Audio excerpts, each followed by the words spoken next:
In 1701, Captain Kidd was condemned as a pirate. Arch pirate and the common enemy of mankind. But with his death, the mystery of Kidd's hidden treasure was born.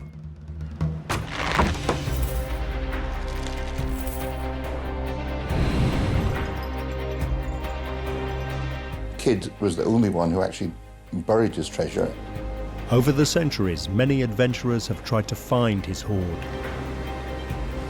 No one tried harder than Englishman Richard Knight. He got taken over by the ghost of Captain Kidd. This is a tale of epic sea voyages, unimaginable riches lost, secret compartments found, hidden treasure maps where X marks the spot, clues to the buried millions. And I said, "Have you really found it, Richard?" And he said, "Yes, I have." But Knight's daring expedition lands him in a Vietnamese jail, fearing for his life. He risked everything to unearth Captain Kidd's legendary treasure.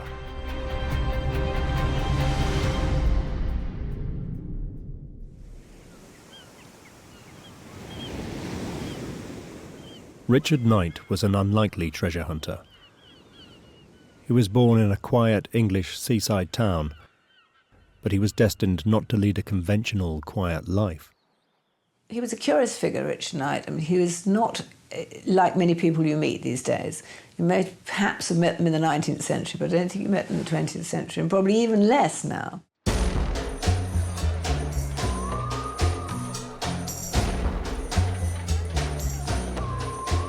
Knight was a young man in the early 1960s when he moved to Paris.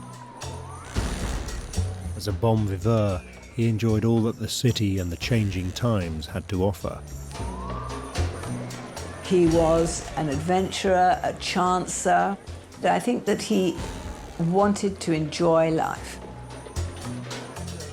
He wanted to have seen everything, experienced everything. But Richard Knight was an entertainer, an actor. And he had come to Paris not just to have fun, but to study with the master of French mime, Marcel Marceau. He even had some success in his career. Knight played opposite the great Jacques Tati in his film comedy Playtime as a confused drunk. But it seems he never settled anywhere for long. He was happiest with the rucksack on his back. He was always footloose and fancy-free. By 1978, Knight had travelled to Hollywood in an attempt to further his career as an actor. He never imagined his life was about to be given an entirely new direction. Not by a casting director, but by the actions of a man 300 years earlier. Captain William Kidd. Suddenly he was inhabited by the ghost of Captain Kidd, another chancer from a much earlier century. And that's what I think happened to Richard. He got obsessed by the ghost of Captain Kidd. Richard Knight was a voracious reader, and the books in the UCLA library drew him deeper and deeper into the extraordinary story of the infamous pirate.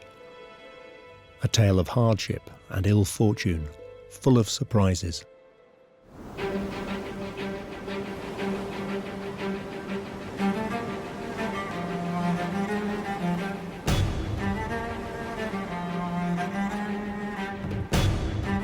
Kidd was born in Dundee on the east coast of Scotland around 1655, but he went to New York, and it was there that he became a seaman, and he essentially worked his way up right through the ranks from a cabin boy to a sea captain. It became one of the best respected sea captains in the Americas.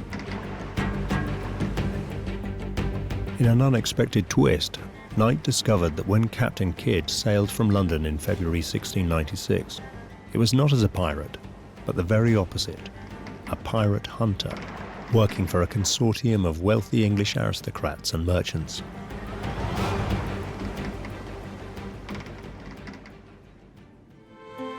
Britain's flourishing economy was largely built on trade with India. The ships of the British East India Company had been making huge profits, but the company had a growing problem: pirates. Disaster struck when English pirate Captain Avery teamed up with 5 other pirate captains to attack the Indian Mughal Emperor's convoy. They took a mammoth haul of over 500,000 gold and silver coins. The furious Mughal Emperor retaliated. His army attacked the company, and he threatened to put an end to English trade in India altogether. Captain William Kidd was commissioned by the British to hunt the pirates down. Not as an officer in the Royal Navy, but as a privateer. A privateer is somebody who has a ship and a crew who gets a license, a letter of marque, to go out and hunt down the enemies of the state. Kidd was given command of a newly built, powerful ship, the 34-gun Adventure Galley. So great was the crisis that Kidd's letter of marque, giving him permission to seize pirates, their ships, and their treasure in the King's name, was signed by King William III himself. He was a well-respected, hard, experienced sea captain. He felt he had the skills and the ship and the expertise to pull this one off. Kidd also had an added bonus. Britain was at war with France, so he could seize any enemy French ships he found. It was a confident Captain Kidd who set sail in the expectation that his share of the spoils would soon make him rich in captured ships and treasure. And the crew were also eager. It was actually one of the best, most lucrative opportunities that these people had in the late 17th century. The crew drew no pay. Their reward was a share of any ships and cargo taken, a system called no prey, no pay. Captain Kidd's 18-month privateer cruise was expected to pay from £500 to £3,500 per man, when the wage of a merchant seaman was just £45 a year. An average seaman could actually make a small fortune from one good prize, one very lucrative prize. His normal cut would be enough to probably set himself up in business. He could buy a tavern, he could buy a farm, but essentially it was the big payload available to the late 17th century seaman.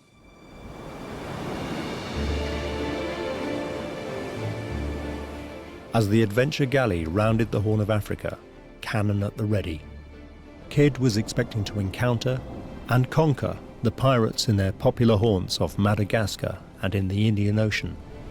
But there was a serious problem. They weren't there. By the time he got to the Indian Ocean, all the ships he encountered were ones of allies, were English or Dutch ships. He couldn't find pirates, he couldn't find Frenchmen. So as the months rolled by and the crew weren't getting paid, things started to go badly wrong for him.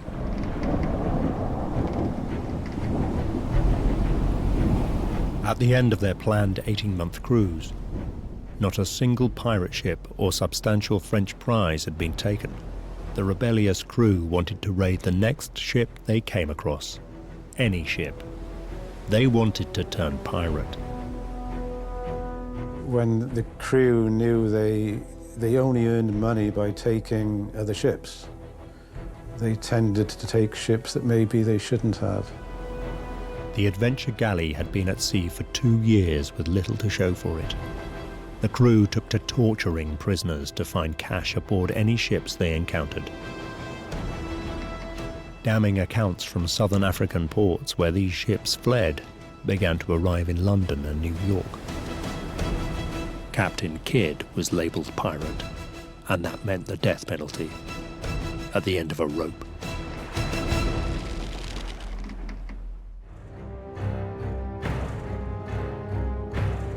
Knight learned that to calm his mutinous crew, enrich his powerful backers in London and save his own skin, Kidd needed a miracle. One big ship, pirate or French, loaded to the gunwales.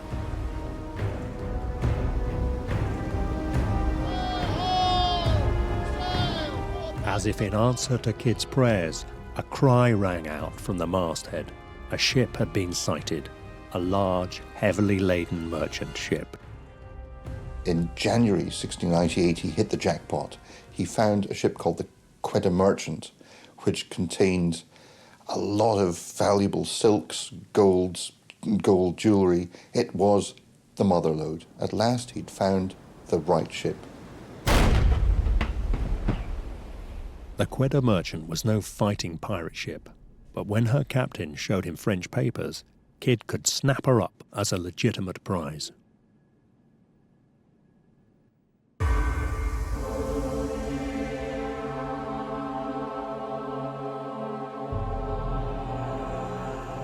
The riches aboard the Quetta Merchant are well documented.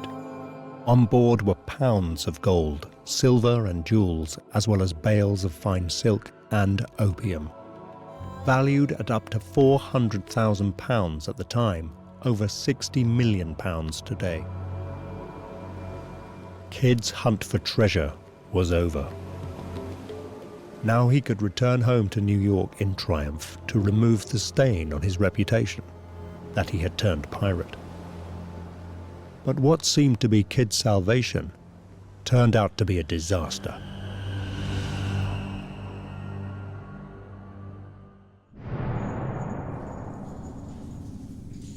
In New York, Kidd was swiftly arrested. The Quetta Merchant was not French, but belonged to a powerful Indian trader. Captain Kidd, who had been sent pirate hunting to pacify the Indian Moguls, had instead made the situation much worse. After capturing their treasure ship, the Indian merchants were demanding Kidd's blood. The British government were determined to pacify the all-powerful Indian merchants and desperate to safeguard the lucrative Far East trade. To buy his freedom, Kidd told of a treasure chest he'd buried on a nearby island. When the governor of New York, Lord Bellamont, dug it up, he found £14,000 in gold and jewels, worth today £2 million. But it bought Kidd no reprieve. The Indian emperor was baying for Kidd's blood, and the hapless Captain Kidd was shipped back to England to face trial for piracy and the hangman's rope. This was no ordinary trial. This wasn't justice. This was retribution. His name was so blackened that everyone just thought, this man's a pirate.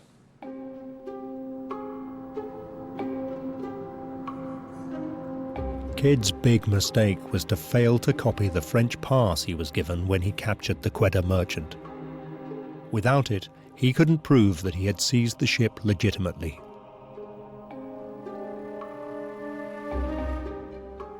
Now, at trial, when he needed it most, the French pass was nowhere to be seen.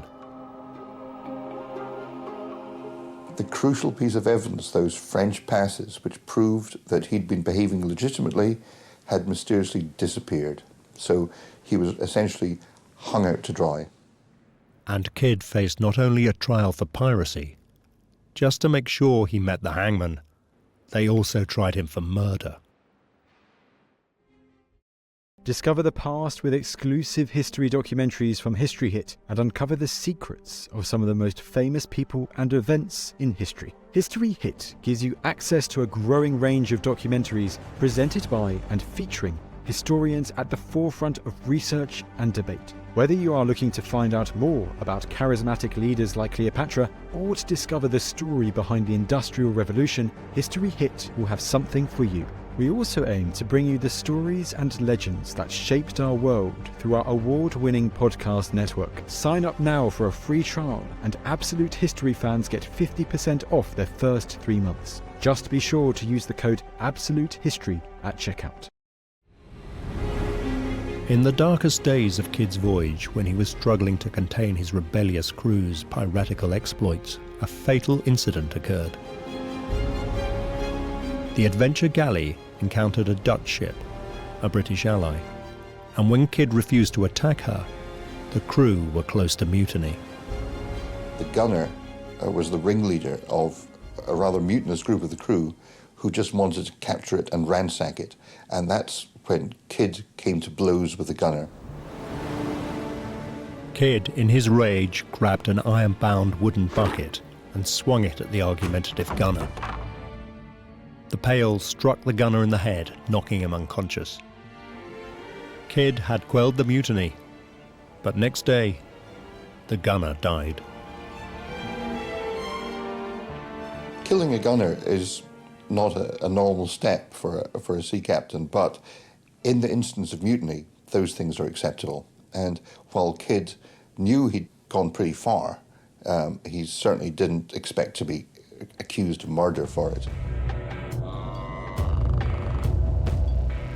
In court, two of Kidd's former crew were given an amnesty to turn against him. They declared on oath that Kidd's fatal attack on the gunner had been premeditated murder. The whole thing was just raced through so that they wanted a verdict, and they wanted one particular verdict, which is Kidd had to hang. On the 9th of May 1701, Captain William Kidd was sentenced to be hanged.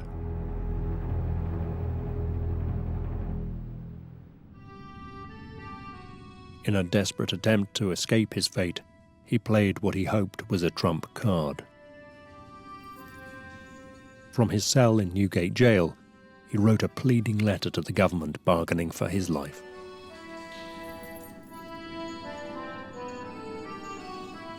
I do most humbly pray that you will be pleased to represent to the Honourable House of Commons that in my late proceedings in the Indies I have lodged goods and treasure to the value of £100,000, which I desire the government may have the benefit of.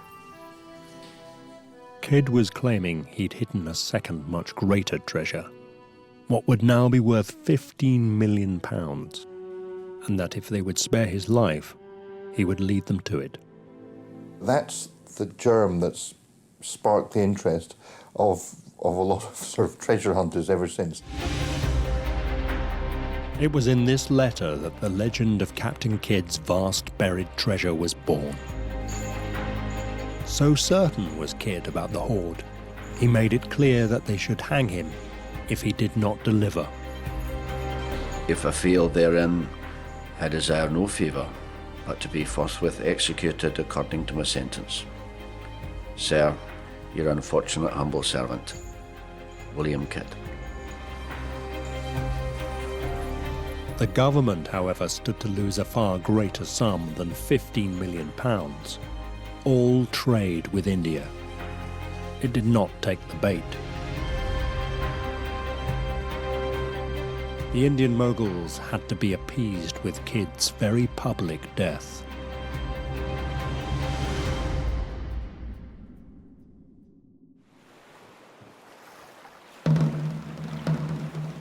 Under the rules of the Admiralty, Captain Kidd was taken onto the Thames foreshore at Wapping, London, between the low tide and the high water mark, to be hanged.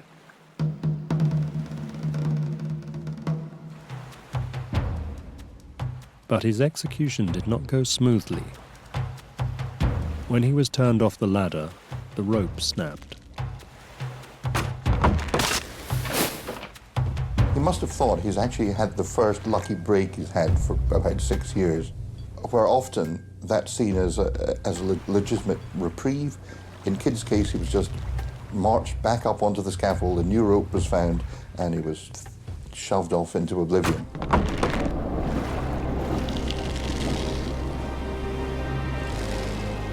The Admiralty, however, did not consider merely hanging pirates enough of a deterrent. Kidd's body was chained to a post in the Thames until the tide had washed over it 3 times.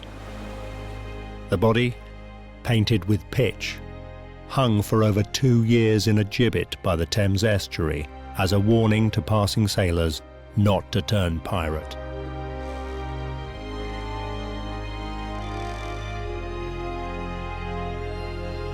But the legend of Kidd's treasure would never die.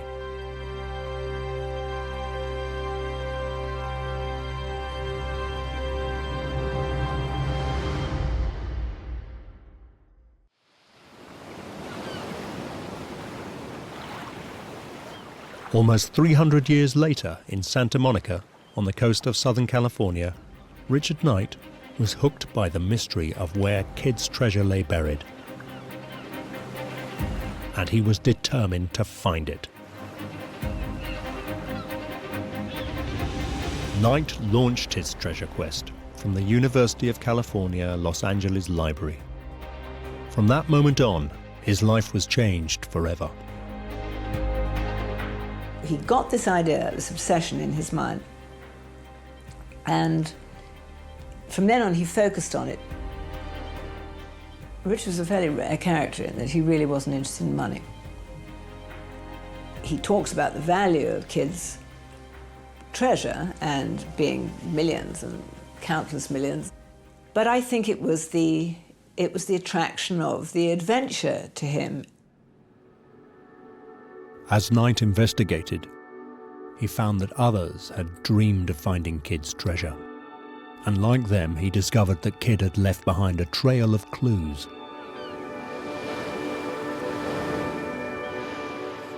Kidd's treasure trail starts in 1929 on the south coast of England in Eastbourne. It was the hometown of middle-aged bachelor Hubert Palmer. He was a retired solicitor who loved to collect pirate relics. One day in 1929, he came in possession of an old oak bureau that was reputedly once belonged to Captain Kidd. And it had a brass plate attached to the front, William Kidd, Adventure Galley, 1696. Whilst writing at the bureau one day, Palmer must have leant on it a little more than usual. One of the supporting runners broke off.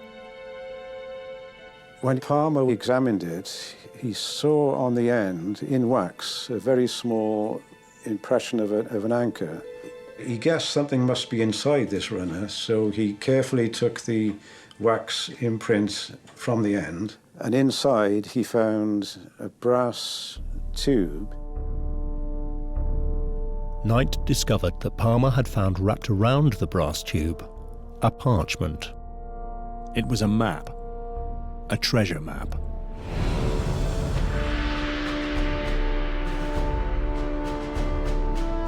On it, X marked the spot, just as in the story Treasure Island. But there was more. At the top were the words China Sea, on the left a compass north bearing, and at the bottom Kidd's initials, WK.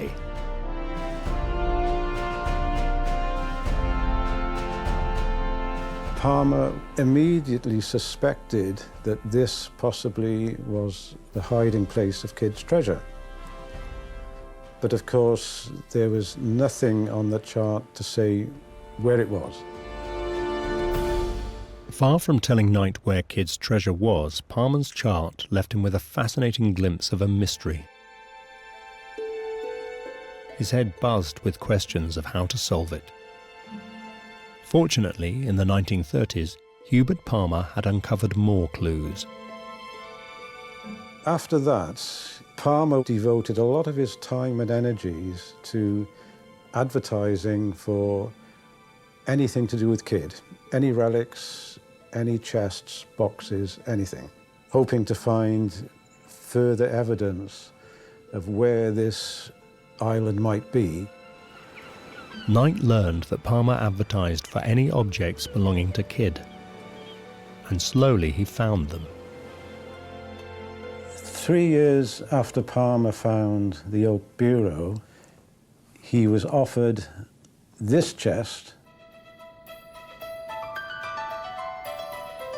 The chest came from a nautical man, Captain Morgan, who claimed descent from notorious buccaneer Sir Henry Morgan.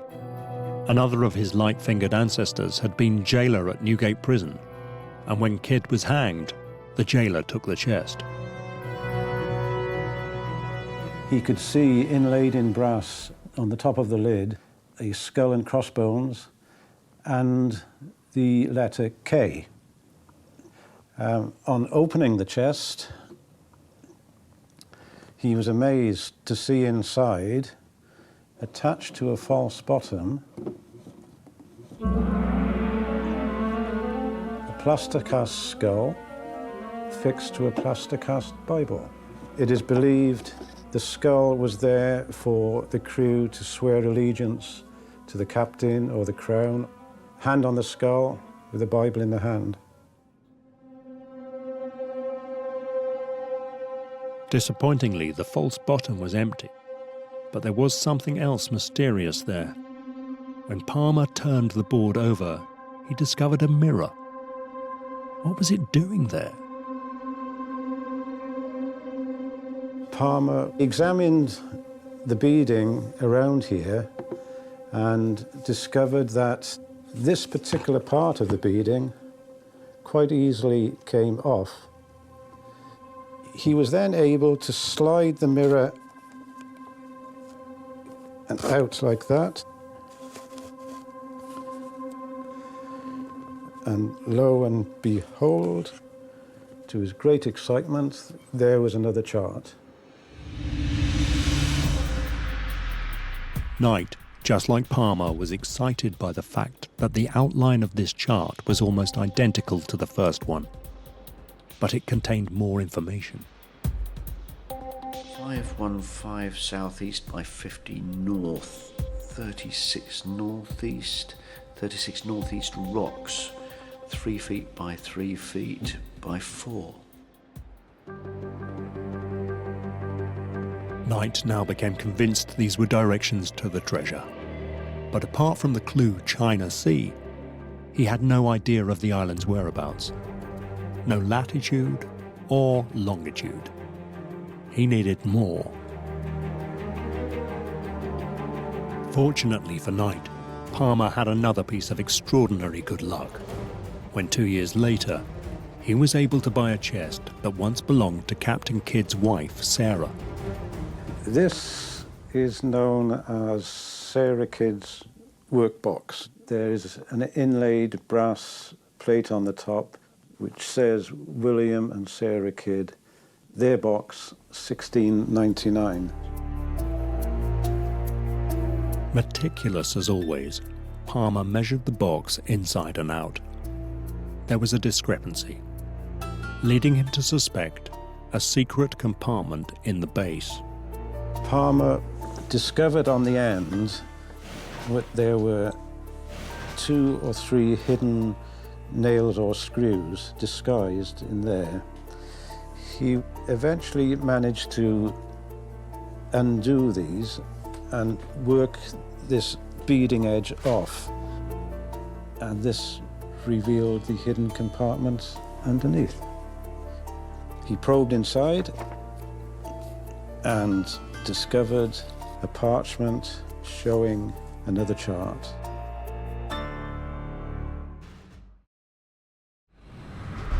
This chart was more detailed. Knight first tried to decipher what had to be Kidd's own writing around the map's edge. After much puzzling, he had it. 360 yards, veer right, north 3 stumps, 87 feet from the centre of triangle in left rocks, 98, 20 feet east of skeleton of Leeb. The final word remained a mystery, but Knight knew these were more detailed instructions of where to find the buried treasure.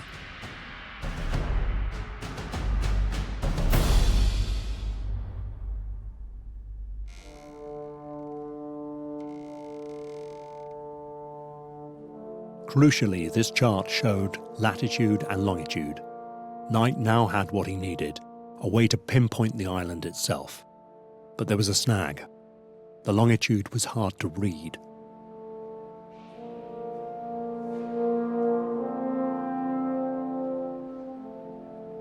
If the longitude was read as 3130 east, that put the island in the Sudan. Perhaps the mark before 31 could be a figure 1. But 131.30 east put the island 200 miles off the Philippines in open ocean. Knight realized there was a fundamental problem with the longitude.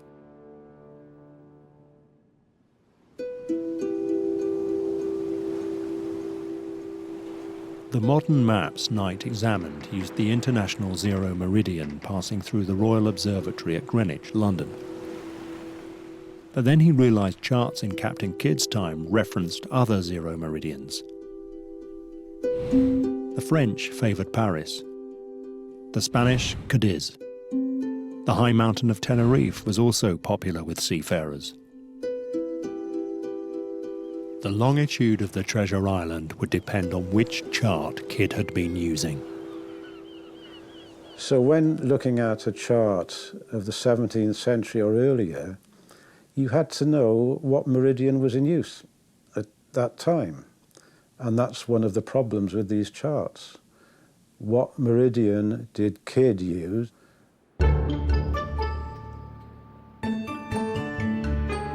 Richard Knight began to study atlases from the 16th to the 18th century. They were beautiful and ornate, and none recorded longitude from the zero meridian at Greenwich. Knight applied the Kidd treasure map longitudes. The first, 3130 east, put the island in Nigeria. No good at all. But the second longitude, 131.30 east, indicated the island lay somewhere between Burma and the Philippines. That meant the South China Sea. This was more like it. China Sea, just as on the Kidd treasure maps. Slowly he put together this idea that he had solved the mystery that nobody else had. Knight now consulted chart after chart, scanning thousands of islands, looking for an island that matched the old parchments. Then, at last, on French Admiralty Hydrographic Chart number 3686 of 1879, there it was. Hon-tre-lon.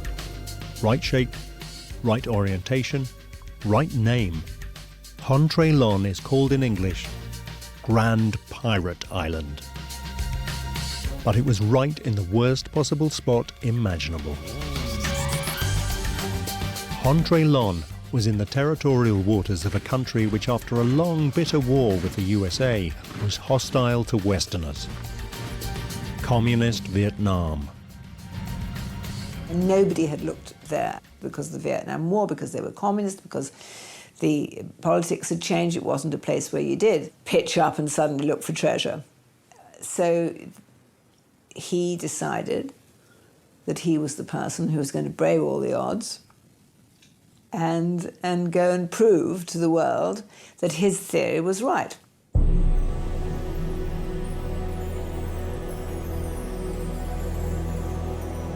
International treasure hunting is an expensive business.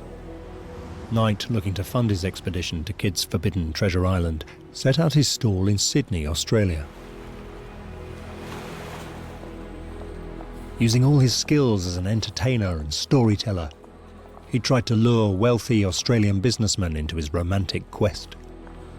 Of course, he was always on the lookout for a backer who might help. So, he used to pick up these extraordinary figures, go off with them, trying to persuade them that to come in with him to this sort of madcap mission. Slowly, Richard Knight managed to draw together a small group to buy into his dreams of treasure.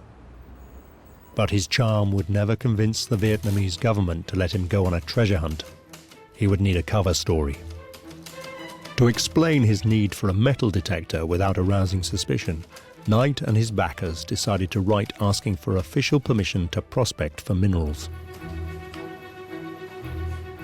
On a business letter headed the Australian Pacific Geological and Mining Company, they made their pitch, ending, hoping we may have your favourable consideration for this application, as we believe that it may have considerable interest and potential benefit to the Socialist Republic of Vietnam. It didn't work. There was no reply from the Vietnamese. Knight decided through a travel agent to simply ask to visit Hon-tre-lon as a tourist. This time he did get a reply, but it exactly followed the Communist Party line. We regret the areas you have stipulated in your request are not now possible to visit. Only published areas through our approved agency in Australia possible. The political climate of the Cold War left no legitimate way for Richard Knight to get to Entrelawn. Gradually, his backers backed away. And so he was now left on his own. And all his backers dropped out. And rather than say, you know, well, I'm not going to do this until I've got it properly organised, he thought, well, what the hell? I'm going to do it myself. By June 1981, Richard Knight had decided that the only way to reach his treasure island was to mount an illegal expedition. The first step of his personal invasion was to get as close to Vietnam as he could. He decided to base himself in Bangkok, Thailand. But this was still over 300 miles by sea from Entrelawn, a very dangerous voyage. Finding a boat for hire that was large enough but inconspicuous enough to sneak him within striking distance of Entrelawn would be tricky. On top of that, he had to find a willing crew. I think Rich found it difficult to persuade totally legitimate, solid citizens to go in with him because of his nonchalant character, his habit of whizzing off and disappearing, or not being totally practical, perhaps, or they came to that view. And so he was thrust on unusual characters like himself. Knight now took a leaf out of Captain Kidd's book, offering a share of the treasure. But still, he could induce no one to volunteer for such a risky voyage. Then a friend introduced him to a fresh-faced 18-year-old American, Fred Graham. But in the end, he found, you know, the perfect person, really, a young photojournalist who also wanted an adventure. Fred Graham had left home in California with a new camera to become a war photographer. But with no experience, he couldn't break into the profession. He was at a dead end, and Richard Knight's treasure hunt offered just the kind of excitement he was looking for. Knight offered him 15% of the treasure. Graham negotiated his share up to 40%. They had a deal. But just like Kidd's crew, if they found no treasure, he would get nothing. The decision to go with Knight would cost him dear.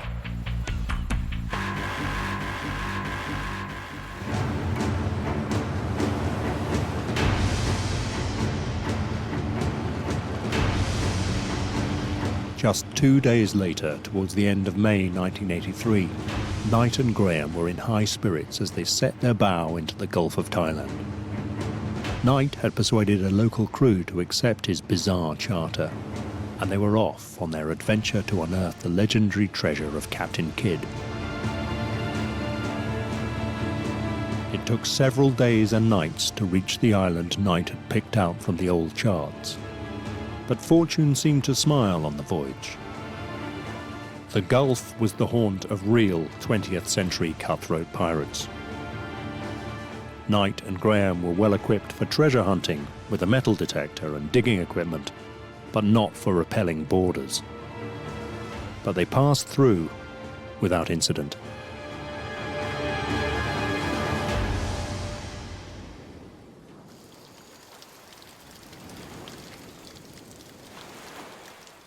After days at sea, Knight and Graham landed on their treasure island.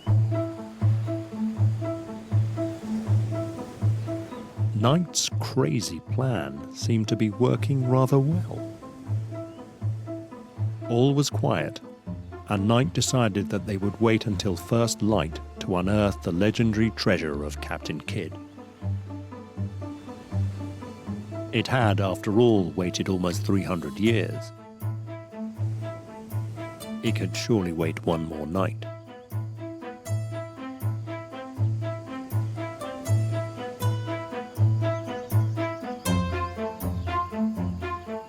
But what he didn't know was they'd been seen.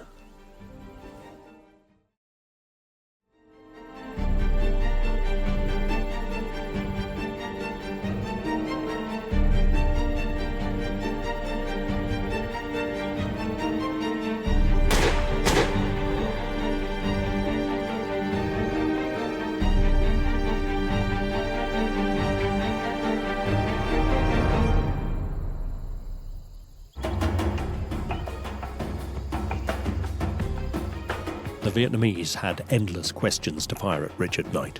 Who are you? Where are you from? What is this equipment for? Any answers to do with treasure hunting were met with scorn. They were convinced he was an American spy working for the Western imperialist CIA.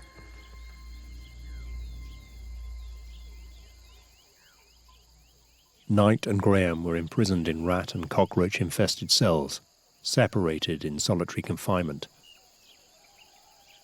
If Knight couldn't overturn the spy story, he faced a similar fate to Captain Kidd. Execution. Again and again he was interrogated. Again and again he had another confession to sign. What he told them of his globe-trotting acting career was to them an elaborate cover story. What is all this equipment for?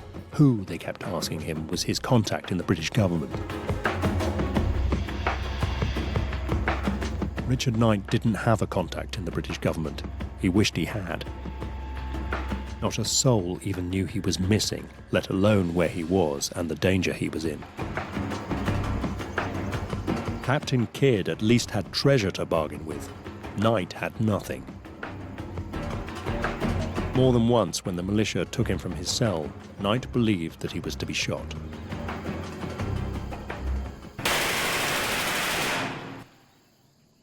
I think he weathered jail quite well. He had all sorts of diversionary tactics to fall back on. He took to playing imaginary games of golf, reliving visits to Blackpool, analysing gambling systems and besting imaginary opponents with a homemade pack of cards. He could always find something within himself to withstand those long solitary and potentially dangerous situations, largely because there's a huge imagination, I think. But as month after month passed, Knight fought for his sanity. He gave each corner of the cell a function, one to look to the future, another to look to the past, one for prayer, another for comedy. But after 4 months with no contact from either the British or US governments, it seemed he might never get out alive. But he was unaware there was one faint hope. Just before the ill-fated treasure hunt, young Fred Graham had wisely arranged for a letter to be posted to his father if he wasn't back in 30 days. He wrote, If you're reading this letter, something has gone very wrong. Either I am dead or in prison. Graham's letter saved them both. With the news that Knight and Graham had gone to Vietnam, the British and US embassies launched investigations. The Minister of State at the Foreign Office, Richard Luce, also the Knight's local MP, wrote to Knight's mother. You can rest assured that the embassy will continue to press the Vietnamese to let them know where your son is being held. The diplomatic activity worked. The Vietnamese admitted they had arrested Knight and Graham for violating the territory of the Socialist Republic of Vietnam, and they were in prison. But now, the Vietnamese played pirate, demanding a ransom of $10,000 per man. But neither the US nor the British government would pay a penny. The British government would not pay a ransom, would they? They don't pay official ransoms. They always make a thing of, we don't pay, otherwise it just happens again. By the 17th of May 1984, Fred Graham was free and returned to America, 40 pounds lighter than when he had left home on his adventures. His family and friends in California had raised the money, limiting his captivity to less than a year. The unfortunate Richard Knight stayed in jail.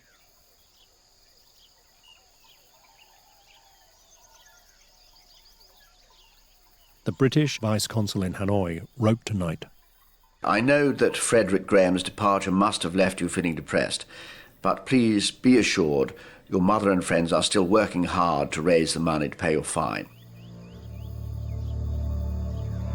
after over a year in captivity, they'd raised only $2,000, still $8,000 short. Knight waited in prison alone through June and July. But then in August, the British consul wrote to tell him he'd had an extraordinary stroke of luck.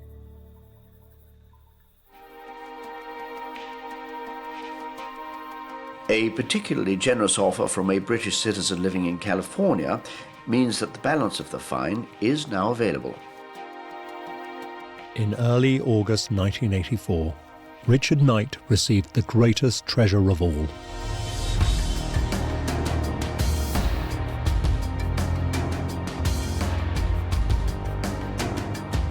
His freedom.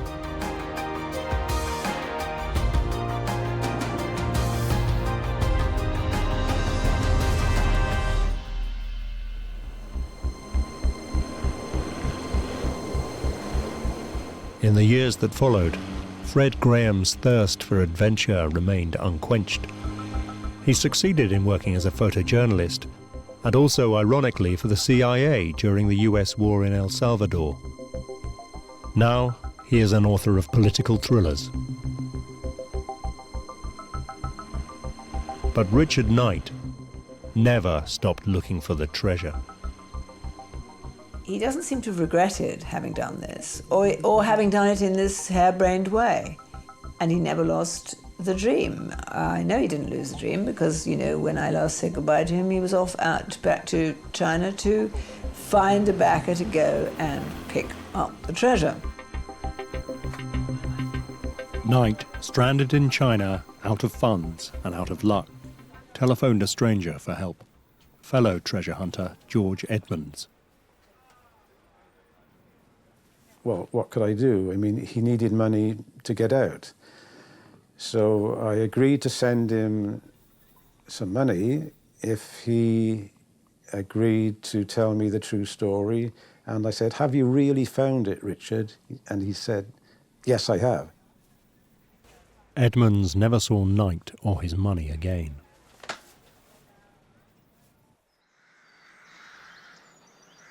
Richard Knight died in Carlisle in the north of England in 2002. So what is the truth of Kidd's legendary treasure? There's no doubt that he did bury a chest containing £14,000 that was dug up at the time on the orders of Lord Bellamont, Governor of New York. But what of Kidd's claim to have had a further £100,000 hidden away? The question is, of course, was Kidd 100% truthful about how much shiny gold and jewellery he actually found and hid? Did Captain Kidd really intend to guide a ship to a vast buried hoard? Or was the treasure a last desperate bid for his life? Did he intend, once at sea, to pull off a daring escape? I'd be very surprised if any treasure is found, any of Kidd's treasure ever comes to light. I think Lord Bellamont basically managed to get his hands on the entire haul.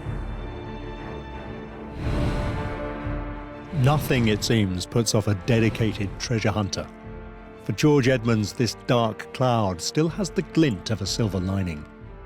He believes he has properly deciphered the Kidd treasure maps. The charts do lead to a treasure, but it is nothing whatsoever to do with Kidd. Edmonds believes he has located a new treasure island, where no treasure hunters have been before. Just like Richard Knight, just like every serious treasure hunter, George Edmonds plays his cards very close to his chest while he seeks backers for his expedition.